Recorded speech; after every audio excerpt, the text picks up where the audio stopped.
Giri o Mac Giray, maraming salamat sa iyo. We love you too. Alam niyo naman kami dito sa Elorde TV. Mahal na mahal namin kayo lahat na sumusuporta sa Philippine Boxing.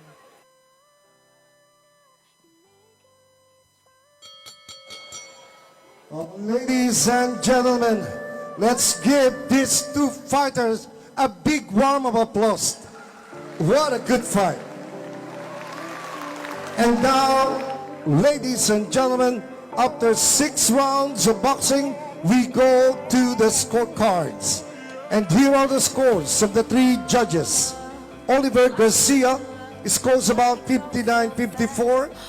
Sammy Bernabe Sr. scores about 58-55. And Eduardo Nobleza finds it 59-54, all to the winner by unanimous decision, Jory Boy Sixta!